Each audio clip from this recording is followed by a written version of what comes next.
एक बार की बात है, एक राम नाम का व्यापारी था। उसके पास एक गधा था। राम अपना सामान अपने गधे पर लादता और उसको ले जाकर मार्केट में बेचता था। वो मार्केट की जरूरत के हिसाब से दाल, सब्जी, कपड़े और मिठाइयाँ आदि बेचता था। राम अपने गधे का बहुत ख्याल रखता था। वो उसको बहुत अच्छा खाना देता और उसको आराम करने के लिए अच्छी जगह देता था, क्योंकि उसको पता था कि गधे की वजह से ही वह अपना सामान मार्केट में ले जाकर बेच पाता था।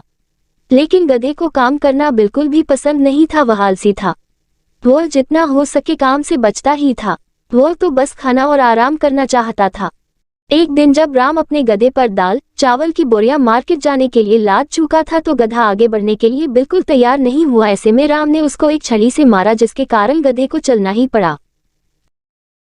मार्केट पहुंचकर राम को पता चला कि मार्केट में अब नमक की बहुत ज्यादा जरूरत है, तो उसने नमक को बेचने का सोचा। वो अगली बार नमक की 4 बोरियां लेकर मार्केट पहुंचा और उसको बेच दिया। तब उसे उसके अच्छे दाम मिले। उसने अगली बार और ज्यादा बोरियां लेकर मार्केट में बेचने की योजना बनाई। राम ने अगली सुबह मार्केट में ले जाने के लिए 6 बोरियां अपने गधे के ऊपर लाद दी, लेकिन गधा इतनी बोरियों के बोझ के कारण खड़ा भी नहीं हो पा रहा था। ये देखकर राम ने एक बोरी को निकाल दिया, जिससे गधा अब ठीक था। राम 5 बोरियों के साथ ही मार्केट की ओर निकल पड़ा। उनको मार्केट में जाने के लिए एक नदी से होकर गुजरना पड़ता था। उस दिन नदी में पहले की तुलना में ज्यादा पानी था। राम अपने गधे को आराम आराम से लेकर नदी पार करने लगा, लेकिन बीच नदी में जाकर गधे का पैर एक पत्थर से टकराकर फिसल गया, जिससे गधा वहां गिर गया। ये देखकर राम ने गधे को खींचकर बाहर निकाला और देखा गधे को कोई चोट तो नहीं लगी। नदी से बाहर निकलने पर गधे ने महसूस किया कि उसकी पीठ का वजन बहुत कम हो गया है, जिससे वह बहुत खुश हुआ और उसने सोचा ये कोई चमत्कारी नदी है जिसमें पीठ से वजन कम करने की ताकत है। राम ने देखा सारा नमक नदी में बह चुका था, जिससे वह अपने घर की तरफ गधे को लेकर लौट गया। गधे की पीठ का भार भी कम हो गया था और उसको मार्केट भी नहीं जाना पड़ा, जिससे गधा बहुत खुश हुआ और घर जाकर उसने खाना खाया और पूरा दिन आराम किया। राम अगले दिन गधे की पीठ पर बोरियां लाद कर चलने लगा। गधे ने सोचा कल को पूरा दिन काम नहीं करना पड़ा, लेकिन आज फिर काम करना पड़ रहा है। उसने सोचा लेकिन चमत्कारी नदी तो है न, जिससे वजन कम होता है।